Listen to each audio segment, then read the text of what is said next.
বিরোধী দলের উপনেতা আনিসুল ইসলাম মাহমুদ।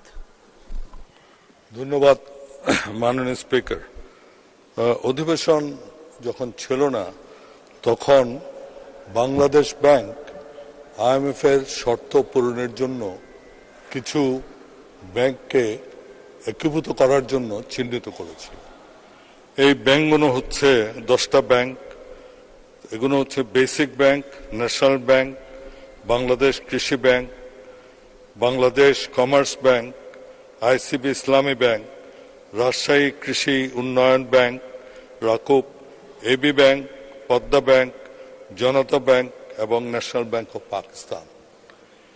এই ব্যাংকগুলোর লায়াবিলিটি হচ্ছে প্রায় 84,000 কোটি টাকা, যার মধ্যে 54,000 কোটি টাকা হচ্ছে ডিফল্ট লোন আর 30,000 কোটি টাকা হচ্ছে ক্যাপিটাল শর্টফল।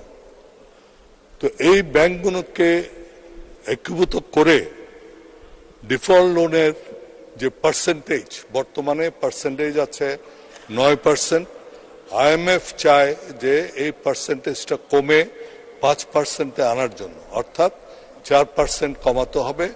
এবং বর্তমানে আমাদের যে ডিফল্ট লোন আছে সেইটা প্রায় 1,43,000 কোটি টাকা।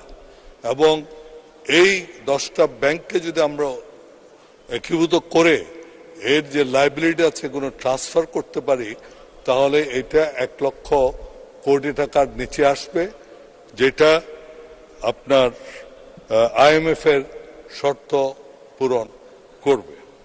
আমার প্রশ্ন হচ্ছে যে এই যে 84,000 কোটি টাকা, এই টক্সিক যে অ্যাসেট আছে, এই অ্যাসেটটা কোথায় যাবে?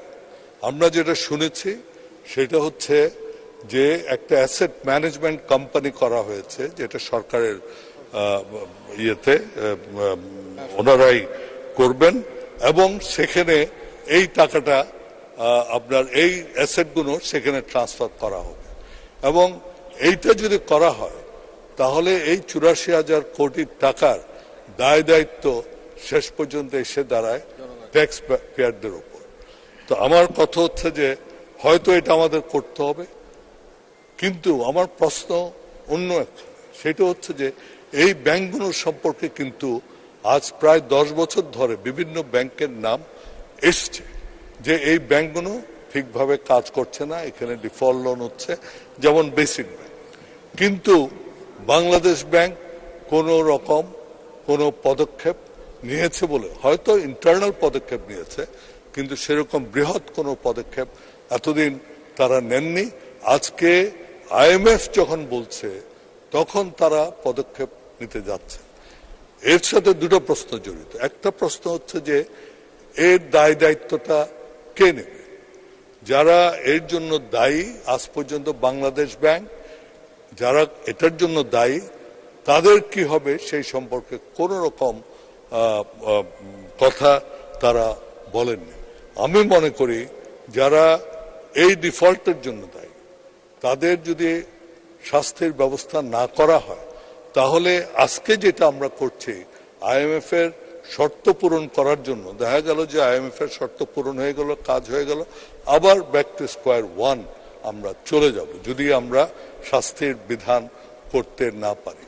আমার কথা হচ্ছে যে আমরা একীভূত এইভাবেও করা যায়। একীভূত আমরা বিসিসিআই এর একটা ইনস্ট্যান্স আছে বাংলাদেশে, যেখানে ইস্টার্ন ব্যাংকিং কর্পোরেশন করা হয়েছে, এবং এই দুর্বল ব্যাংকগুলো, যেগুলো ভালো ব্যাংক আছে তার সাথে একীভূত না করে, এটা অবশ্য আমার ব্যক্তিগত মতামত, সেটা হচ্ছে যে খারাপ ব্যাংকগুলোকে একীভূত করে একটা রিস্ট্রাকচারিং করে একটা নতুন ব্যাংক করা যায় কিনা সেটা দেখার একান্তভাবে দরকার। আমি এই কথাগুলো বলছি কারণ আমাদের বর্তমান যে ফাইন্যান্সিয়াল সেক্টরে যে ক্রাইসিস আছে, এই ক্রাইসিস থেকে আমাদের উত্তরণ করতে হবে। আমরা যদি আমাদের এই অর্থনীতিকে সচল করতে চাই এবং এগিয়ে নিতে চাই। ধন্যবাদ মাননীয় স্পিকার। ধন্যবাদ।